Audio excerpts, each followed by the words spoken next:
StudyJesus.com presents Bible Stories, where biblical stories of the ages come alive. Jesus' mother and some of his friends became fearful and anxious that the Lord would get sick from working so hard and taking so little rest. One day the disciples tried to push through the crowd to get to Jesus so they could speak to him about it. Someone told Jesus that his mother and brothers were trying to speak to him. Jesus said, Who is my mother? And who are my brothers? And then pointing to his disciples, Jesus said, Behold, my mother and my brothers. Jesus didn't mean that he didn't love his mother any longer. We know that Jesus loved her very dearly. What he meant was that it would be wrong for him to give up his work, even for the sake of such a dear friend as his mother. He meant that others needed him more than she did. He meant that he must love and work for them as much even as a man would love and work for his nearest and dearest friends.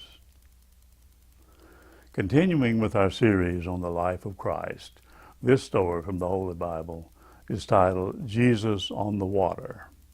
StudyJesus.com presents Bible Stories with your host, Dr. Joe Jackson. Stories directly from God's holy word, told in easy-to-understand story form that the whole family will enjoy, and featuring the work of a talented artist illustrating each week's story. Now gather the family because it's time for this week's Bible story. So Jesus went on from one city to another, helping people's souls and bodies. If Jesus was near the lake when men and women crowded to hear him, he would often step into a boat as he did that other day and pushed out a little from the shore. Jesus would sometimes sit on such a boat and teach the people while they stood on the shore. He could teach them this way much more easily than he could standing among the crowds. One of Jesus' favorite ways of teaching was by parable. A parable is sort of a story. The Lord often explained to his disciples what the story meant, even when he left it for other people to guess. This is one of the Lord's parables. A sower went out to sow his seed, and as he sowed, some of the seed fell by the side of the path, and the birds came along and ate them up. Some of the seeds fell on stony places, and these seeds sprang up very soon because the earth was not deep. But when the sun came up, they were scorched, and because they had no root, they withered away. Some of the seed fell among thorns, and the thorns grew up and choked them. But other seeds fell into good ground and bore fruit, 30, 60, even 100 times as much as was planted. The disciples asked Jesus to tell them what this parable meant. This is the way he explained it. I am the sower, he said. The lessons I try to teach are the seed, and the people are the ground. When I said that some of the seed fell by the side of the path, I meant that some of the people hear with their ears, but they don't think enough about my words to learn them, and they do not try to understand them. So very soon the wicked spirit, who is always watching, whispers other thoughts into their minds. The good lessons are forgotten and cannot grow and bear fruit. The stony ground hearers understand my teachings and try to obey them for a while, but they're not brave enough to keep on trying when it's hard to do right or someone makes fun of them. The thorns are those whose minds are so filled with their work or their play or with getting money or having a good time that thoughts of God and what he wants them to do are almost always crowded out. Jesus concludes with these words: the good ground hearers are those who try all the time to know and do what's right. And the more they know and the more they do, the happier and the more useful they become. Here's another parable that Jesus told them. The kingdom of heaven is like a man who sowed good seed in his field. At night, when everybody was asleep, an enemy, someone who didn't like him, came and sowed tares among the wheat and went away quietly without being seen.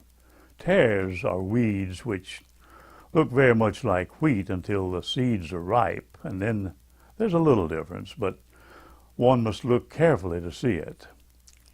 But the seed is very bad. It's almost poisonous. If it's picked and mixed with the wheat, it makes the people who eat it sick. When it was time for the young plants to show, the servants noticed that some were a little different from the rest. They looked closely and they found that they were tares. They went to their master then and said, "Sir, did you not sow good seed in your field? How is it that there are tares there?"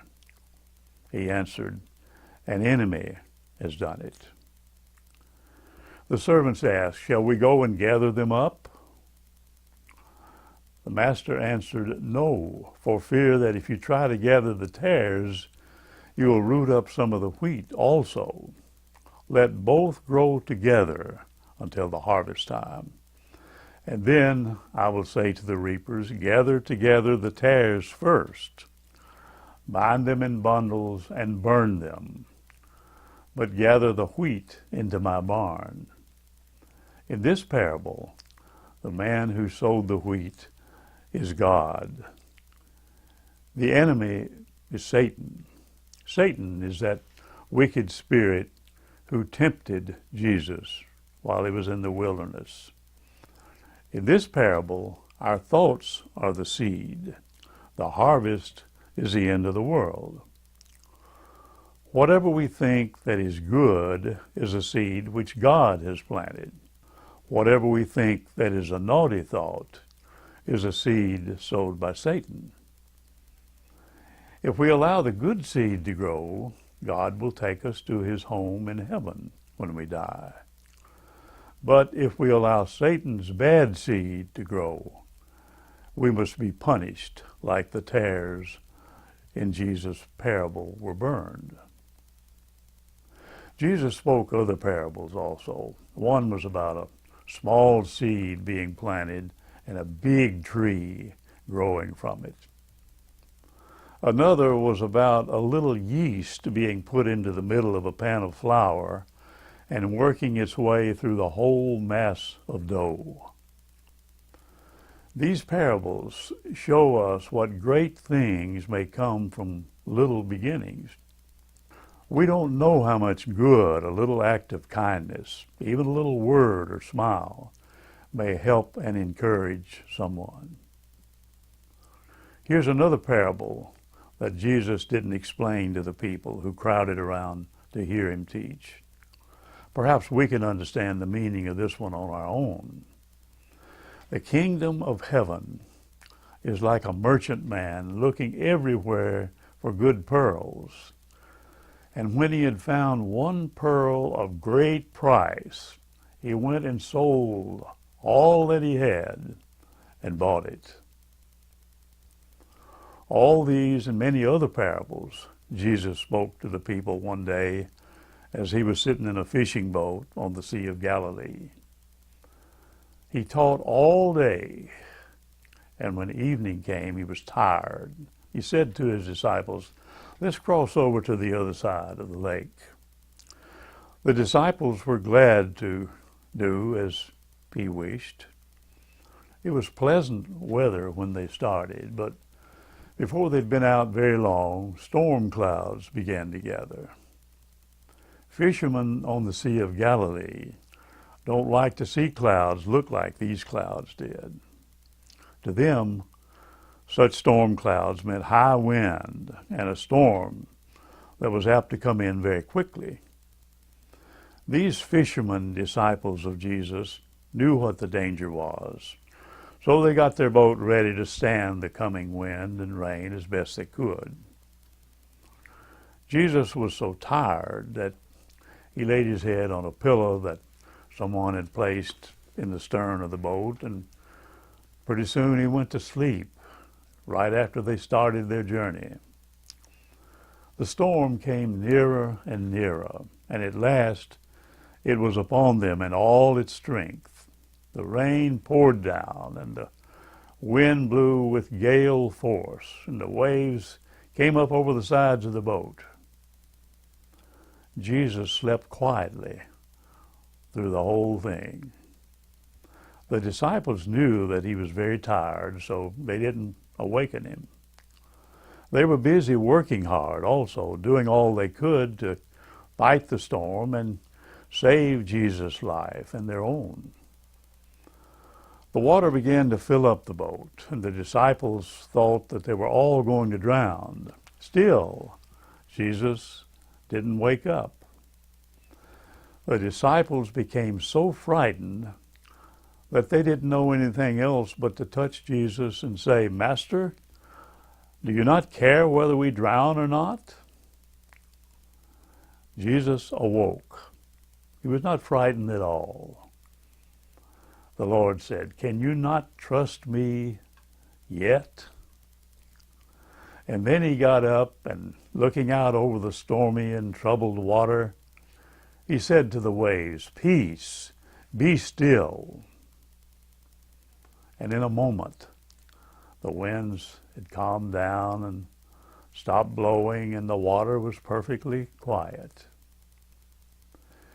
Even though the disciples had seen Jesus do many wonderful things, they were still surprised at the sudden change in the weather.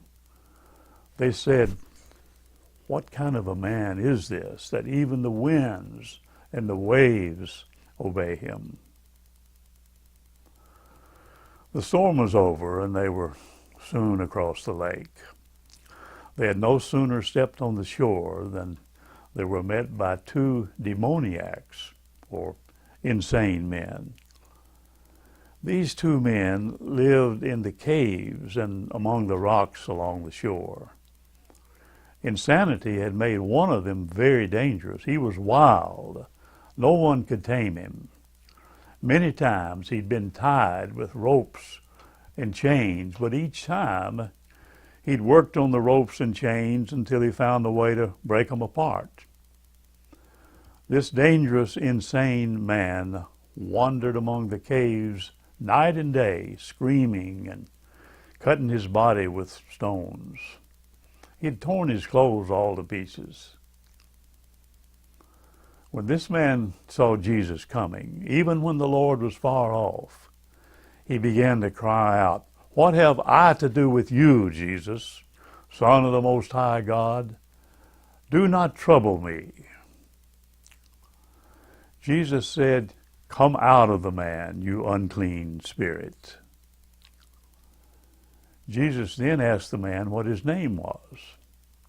He was not yet in his right mind and still talked about the many evil spirits that were living in him. And he asked Jesus to send those out of him into some pigs that were feeding along the shore of the lake. There were about 2,000 of them in this herd. And just at that time, the whole herd ran down the bank into the sea and were drowned. The men and the boys that were taking care of them went and told everyone in the city and in the country around about what had happened. People wanted to know if this story was true, so they hurried to the shore to find out for themselves if it were true. And there they found this dangerous, insane man they'd all been afraid of. There he was, sitting by Jesus. He had his clothes on. He was in his right mind. Now the people feared Jesus. because he could make even the evil spirits obey him. The people begged Jesus not to stay with them any longer. They asked him to go back to his own country. Just think about what those people lost when Jesus left them. He did as they asked and got into the boat again. The man who was just cured by Jesus wanted to go with him, but the Lord said, no. Go back to your friends and tell them what great things the Lord has done for you. The man obeyed Jesus. Just think about what happened to this man. Just a few hours before, he was insane. Just a few hours before, he was wild and dangerous. Just a few hours before, people feared him. And now he went through all the cities telling everybody that Jesus had cured him and made him well.